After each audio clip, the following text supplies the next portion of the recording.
तर हे बघा मित्रांनो, आपण आज चाललो आहे पुणे येथे।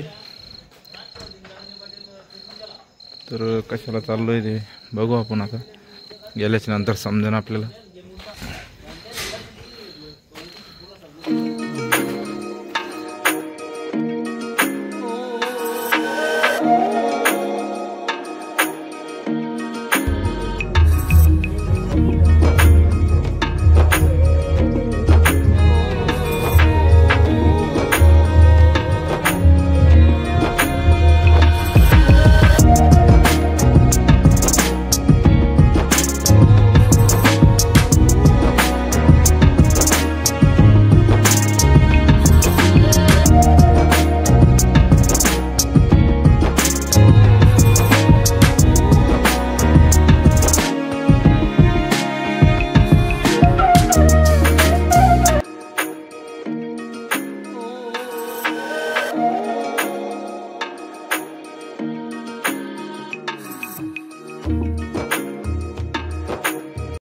रात्रभर प्रवास करून आम्ही या ठिकाणी 6 वाजता पोहोचलो होतो।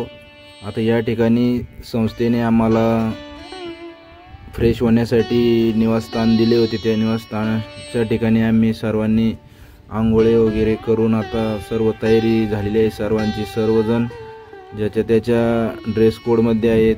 प्रत्येक गटाचा ड्रेस कोड वेगवेगळा असतो व आम्ही आता या ठिकाणी माऊली सरांची वाट बघत आहेत। ते येतील व आम्हाला मध्ये जाण्यासाठी पास देतील आणि लगेच मग आम्हाला, आता माऊली सर आलेले आहेत, ते लगेच पास देणार आहेत। तर हे बघा मंडळींनो, आता आम्हाला ते माऊली सर पास देत आहेत। ही पास घेऊन आम्हाला आतमध्ये प्रवेश दिला जाईल आणि कार्यक्रम हा 10:30 वाजता आहे। त्याआधी आम्हाला चहा नाश्ता वगैरे मिळणार आहे आणि त्याच्यानंतर दुपारच्या सुट्टीमध्ये जेवणाची सुद्धा त्या ठिकाणी व्यवस्था केली गेलेली आहे। तर हे सर्व जे नियोजन आहे हे पाणी फाउंडेशन या संस्थेकडून केले गेलेलं आहे आणि हा जो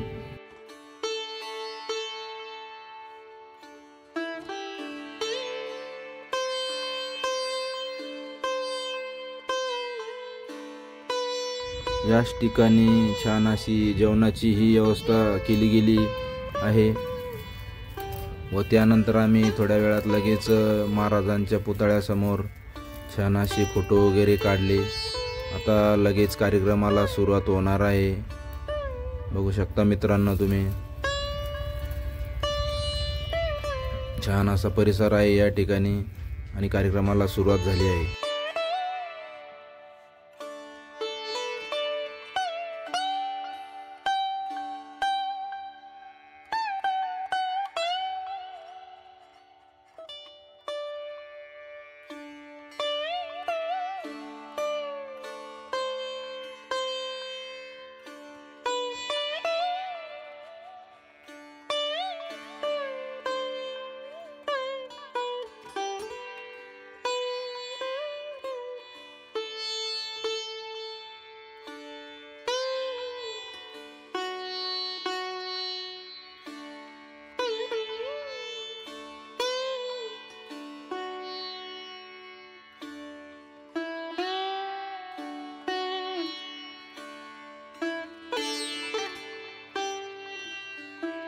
मित्रांनो बघा, हे जे समोर हे विद्यार्थी दिसत आहे हे जळगाव येथील दीपस्तंभ या संस्थेतील अपंग, अंध आणि म्हणजे असे हे विद्यार्थी आहेत। दीपस्तंभ या शाखेतील ते आहेत आणि ते हार्मोनियमवरती आपल्या समोर ते प्रार्थना सादर करीत आहे। ही मुलगी पायाने पेटी वाजवत आहे। स्वागत करते और शुक्रिया अदा करते हैं। पाणी फाउंडेशनच्या वतीने आपल्या सर्वांचं अगदी मनापासून स्वागत आनंद होतोय।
11 दिवसाची बली बाळंतीण होती तेव्हा रस्त्यावर खडी फोडाय कामावर गेली. पोरं बाळ नातवंड संसाराच्या झुल्यावर ओलं सुक झुलकता झुलकता गावाच्या मातीतच आयुष्य गेलं.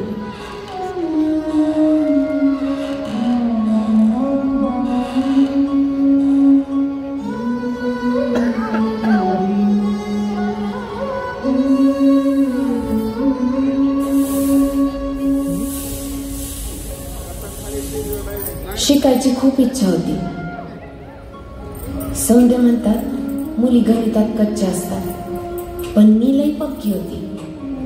पटापटा हिशेब मांडायची, पण घरच्या परिस्थितीचा हिशेब काय मांडता आला नाही बघा. शाळा सुटली आणि घरच्यांनी लग्न लावून दिलं. मग काय सारवणाचं पोतीरं, अंगणातली कपड्यांची दोरी, चुली खालचा निखारा, स्वयंपाकघरातल्या उजेडाचा कवडसा, धुराचे आकार आणि घराची वीस, यात सगळ्या माझ्या सोबती झाल्या. आता संसार आपलाच की.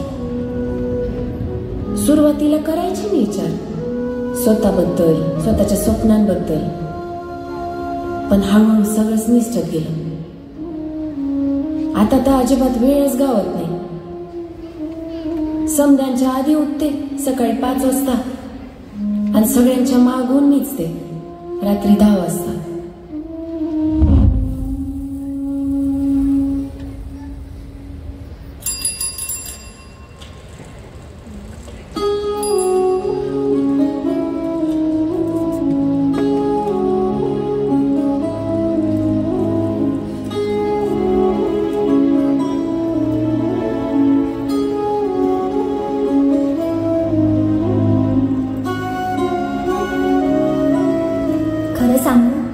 मला खूप भीती वाटायची आई आणि आजीचं आयुष्य बघून.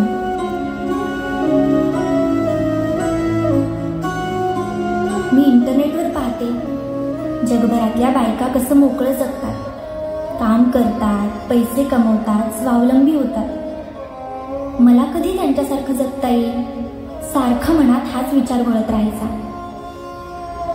आणि मग अचानक एक दिवस एक संधी चालून आली. गावात महिला जमल्या, चर्चा रंगू लागल्या. माझ्याही मनात आशेचा एक छोटासा किरण लुकलुकू लागला.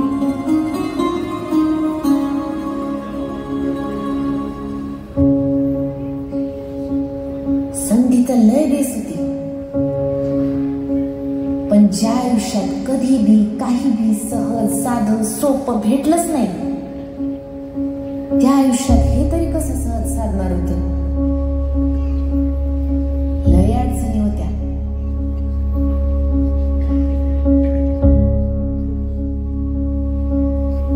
काय नाही शेती किती आहे घरची असं कोणी बी विचारलं तर उत्तर देताना आम्हा बायकांना मोठा अभिमान वाटतो. पण खरंच घरची शेती म्हणजे घरच्या महिलेची शेती असती का? आता हेच बघा की यंदा जेव्हा गावात फार्मर कप आला तेव्हा आम्ही घरच्यांना म्हणलं की आम्ही बायका स्पर्धेत उतरणार, गट शेती करणार, आम्हाला फक्त एक एकर शेती द्या. तेव्हा काही महिलांना तर जमीन भेटली, पण काही जणींच्या घरच्यांनी साफ नकार दिला. महिला बी शेती करू शकतील असा विश्वासच त्यांना नव्हता.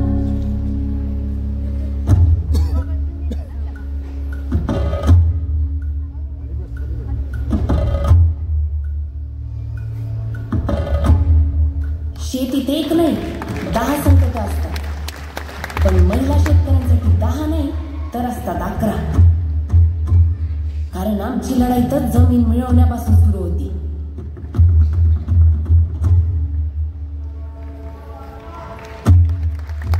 पण यंदा बायकांनी हार मानली नाही. रुसलो, भुगलो, रडलो, भांडलो, पण काहीही करून आमच्या हक्काची जमीन आम्ही मागितलीच.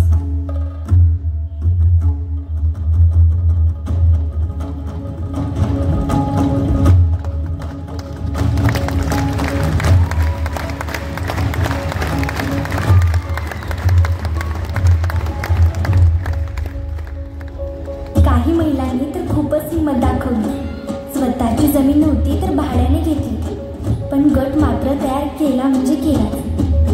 साऱ्यांच्या चेहऱ्यावर आगळाच उत्साह होता. त्यांच्याकडे पाहून वाटत होतं आता काहीतरी बदलणार.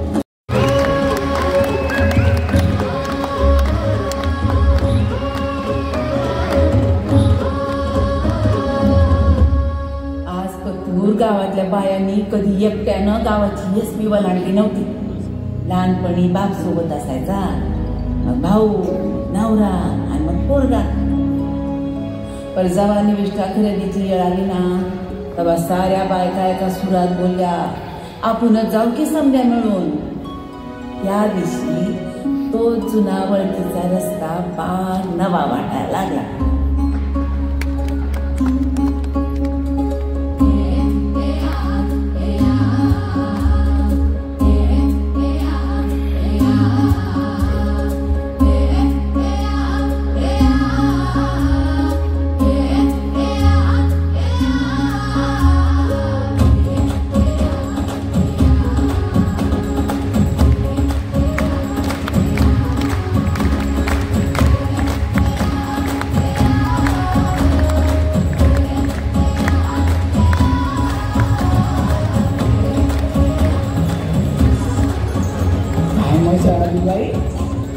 दुकानदार तर आम्हाला पाहून खुर्ची सोडून उभाच राहिला डायरेक्ट.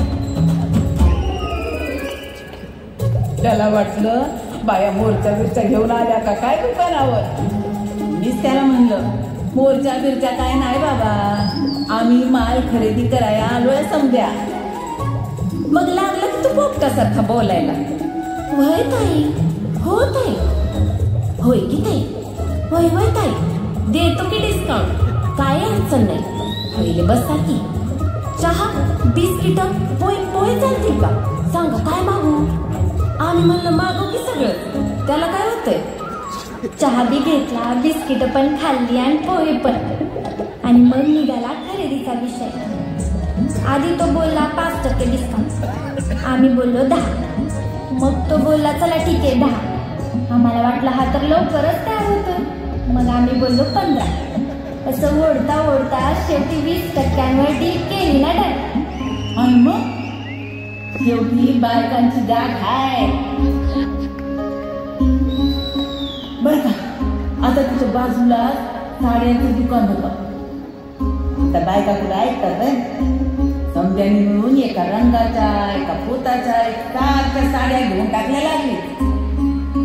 आमच्या गटाची साडी म्हणून.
स्मार्टफोन शिकले.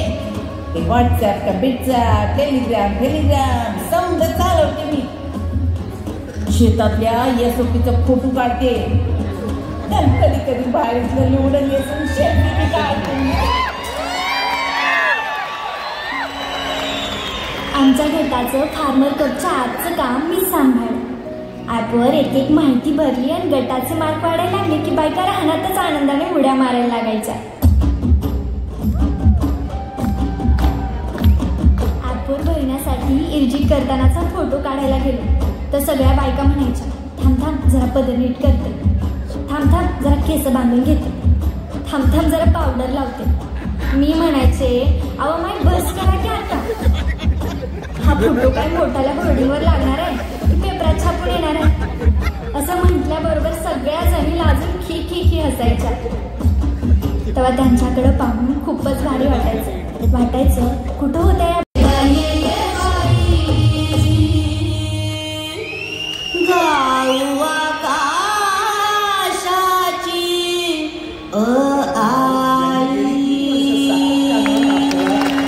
कृषी विद्यापीठांमध्ये असलेला ज्ञानाचा साठा खुला करून दिला. शिक्षकांची एक मोठी फौज आपल्या ज्ञानार्जनासाठी उभी करून दिली. आपल्या या गटशेतीच्या चळवळीला अमूल्य अशी साथ दिली. स्वागत आहे विद्यापीठाच्या कुलगुरूंचं. आपल्यासमोर येत आहे डॉक्टर पंजाब